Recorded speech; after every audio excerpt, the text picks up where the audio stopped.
Jerry Young is a supervisory analyst with the San Diego Law Enforcement Coordination Center. And the San Diego Law Enforcement Coordination Center is rather unique because it is both a Homeland Security Fusion Center, a HIDTA Investigative Support Center, and a Regional Information Sharing System Center. In San Diego, they have merged all of those together in order to provide resources to both state and local partners. And I'm going to turn it over to Jerry to tell us a little bit about that work and how other organizations throughout the country may be able to benefit each of you in your jurisdictions. So as Sophia said, San Diego is kind of a unique situation, but because we combine all our resources. But everything I'm going to talk about is available in all 50 states. One of the things. So what we're involved in is basically a force multiplier, analytical force multiplier. So if you have your own analyst, that's awesome. But if you don't, these resources are available to you. So I'll go through kind of the overview of all three systems that are available to you, and then how we use them in San Diego all together to provide analytical support to our customers. So there's three major nationwide intelligence sharing networks. The first was RIST. That's the Regional Information Sharing Systems, covers all 50 states. The second is the Fusion Center Network, which is a post 9/11 creation. And then the third is the National Network of HIDTAs, which dates back to the late 80s, early 90s. So let me start with the RIST program. If you're not familiar with it, basically it started in 1973. Primary purpose is information sharing. There's 6 independent yet interconnected projects throughout the country, and it's funded by BJA grants. And here's a breakdown of the different networks. Out on the West Coast, we fall under the purview of WISN and Sacramento. But we're a node down in San Diego. So all the deconfliction services that WISN provides, we actually provide locally for San Diego and Imperial County. So the West Coast is a little different because we believe in the watch center concept. On each of these projects kind of runs independently. So if you're in the McLaughlin region, McLaughlin may run a little different than WISN, but the core functions of analytical support are there. So you're going to see this as a common thread through all these systems, the information sharing component and analytical support. That's why all three of these systems exist. And the customer base is pretty similar for all of them. So where RIST shines is they have a focus on officer safety. So that's where the deconfliction component comes in. That's where I've kind of spent my career. But it overlaps in its mission with a lot of the other centers, and I'll kind of highlight that. The second one, if you're not familiar with, is the HIDTA program. This was established in 1990 after the passage of the Anti-Drug Abuse Act. It's administered out of ONDCP, out of the White House. So it's a national program.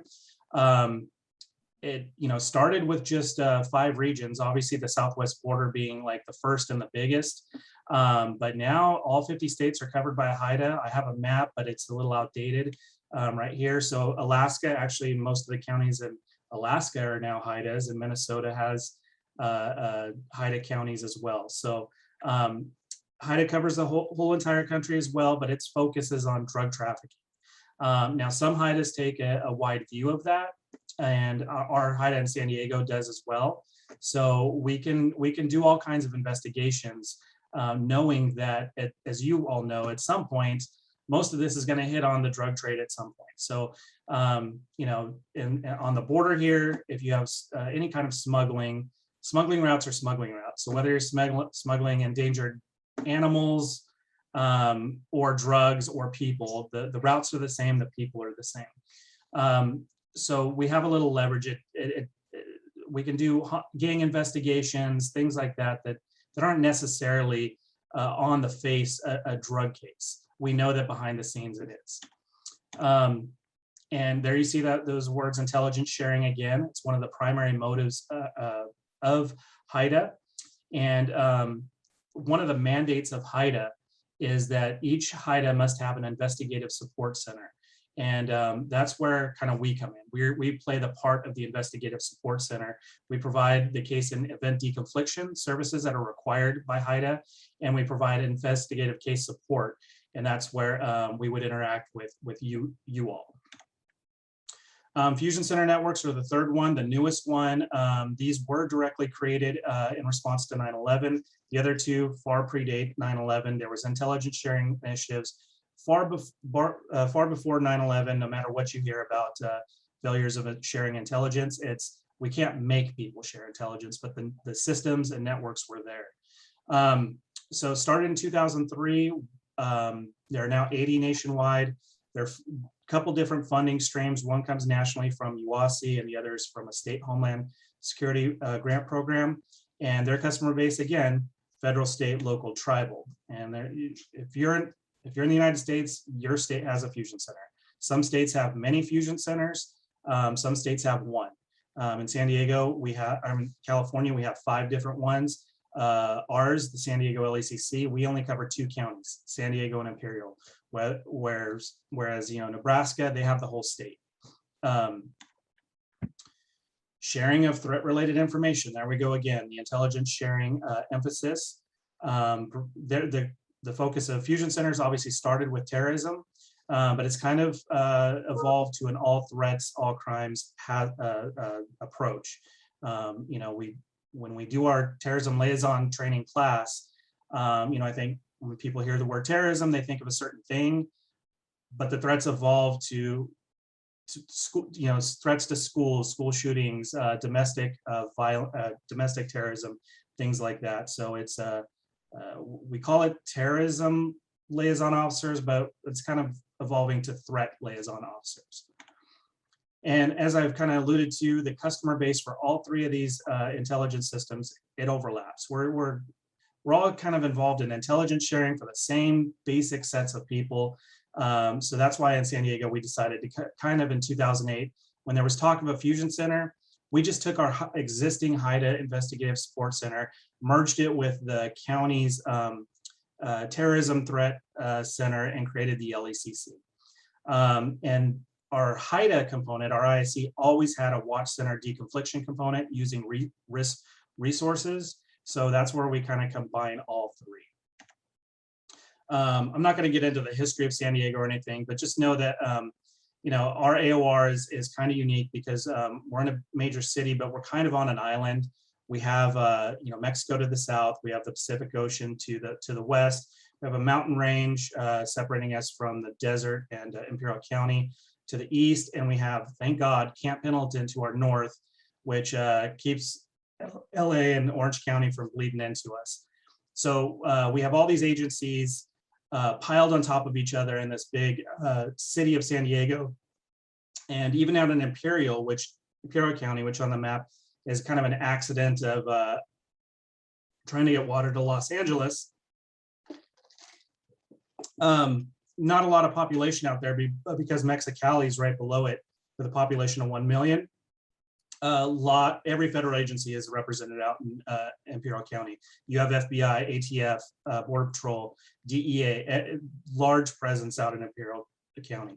So the communication part in intelligence sharing becomes very, very important.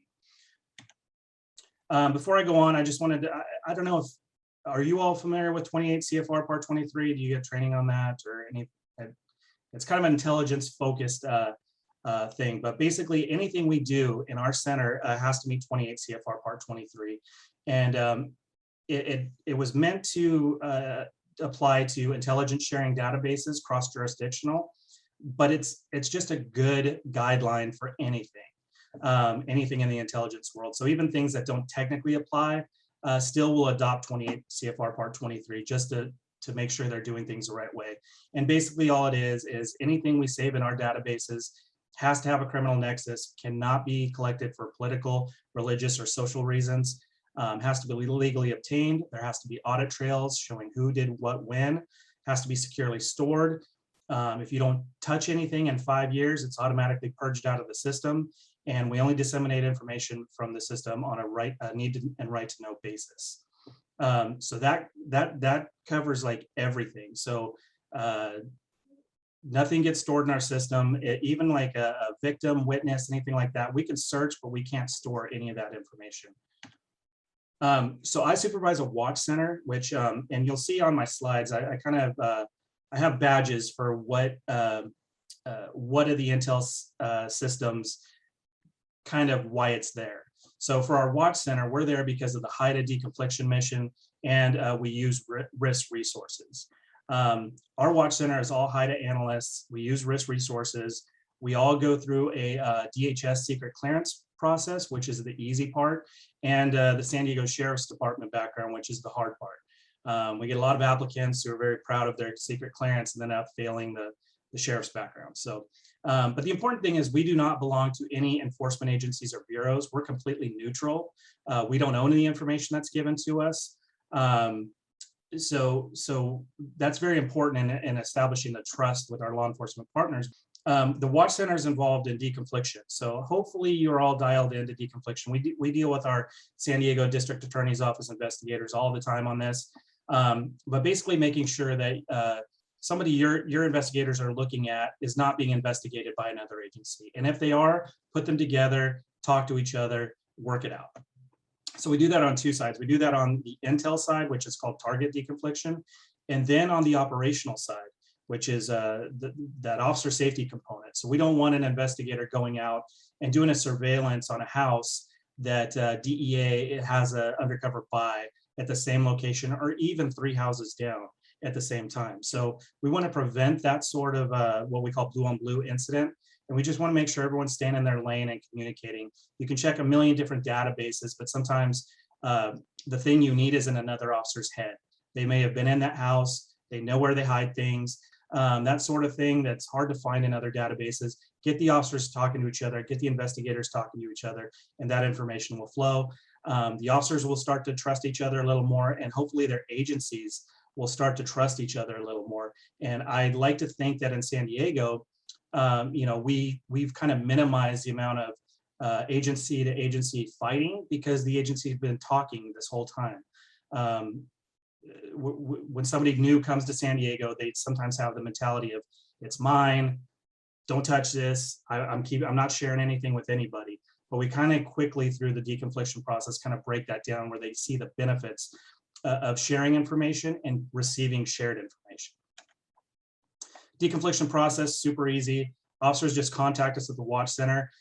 They can also do it themselves, but like, we're kind of the experts at it. So we notice when officers do it, and it can cause some problems. So leave it to us.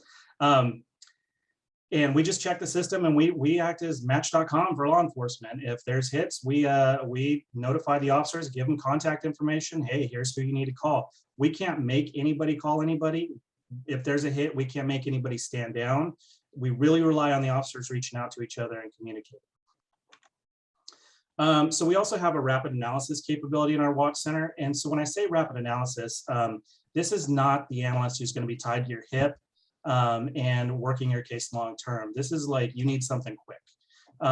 So we kind of identify and fill intelligence gaps. So we're always kind of generating leads that way. And for smaller agencies, they're out in the field and they don't have analysts they can rely on. So they'll give us a call and say, hey, I need a DL photo from New York. I need this, I need that.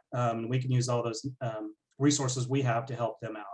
And even the larger agencies who do have their own analysts, maybe their analysts might not be working at 8 o'clock at night. They can give us a call and we can help them out. Again, this is San Diego. I can't speak for everybody. But if you don't have this stuff, you can talk to me and see how we can get it going. So our ISU, investigative support unit, also traditional HIDTA unit. This is where we would work more directly with you. All our analysts are HIDTA funded, but they do the charting, they do the timelines, they do the link analysis charts through I2. They do cell phone mapping using PenLink, PLX, GeoTime. They do communications analysis. That used to be what we call telephone toll analysis, but telephone tolls are just a minor part of what we do nowadays. But we want to look at the whole phone. We want to download the whole phone. We do target packets, and the analysts are available to testify on the work they do. which is something I wanted to bring up, that I have a lot of new analysts to this, and they're terrified. They don't want to testify. So we're always looking for training opportunities that you might provide to analysts on, like, here's what you can expect. Here's what, we expect of you, and just to calm their nerves and stuff, because they really, when the word, like, you might have to go to court comes up, man, it becomes their whole, you guys got into this field because you want to be in court. They got in this field, their field, because they want to be behind the scenes. So when they're asked to testify, it can become very stressful for them. But like I tell them, your job is to, like, the work you do should basically mean that someone's going to plead because you got them.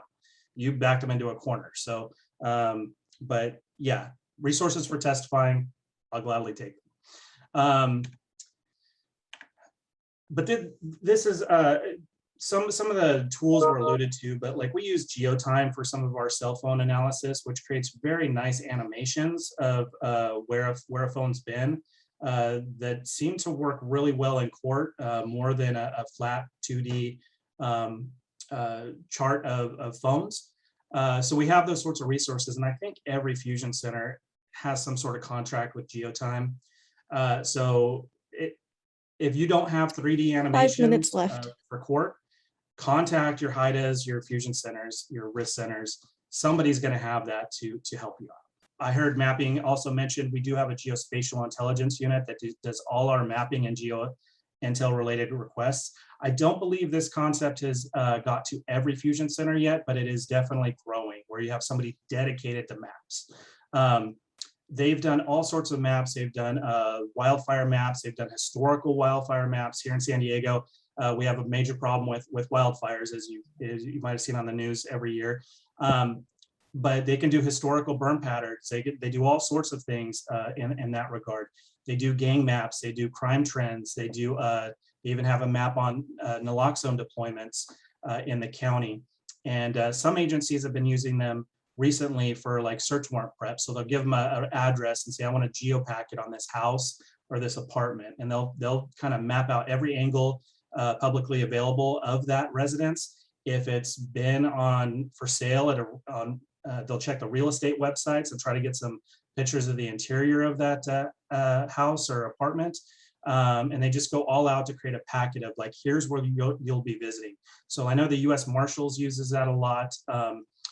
U.S. Probation uses that a lot on their probationers before they go to their location, that sort of thing.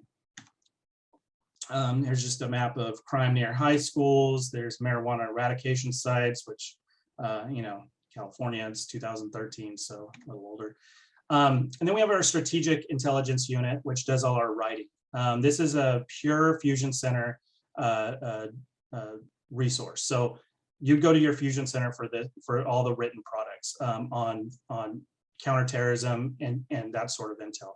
But they do all sorts of writing products. One thing they do is a drug price list that's available to all investigators. So if a case goes to court, but the crime was back in 2016, they can get the drug price list from 2016. 1 minute left to see.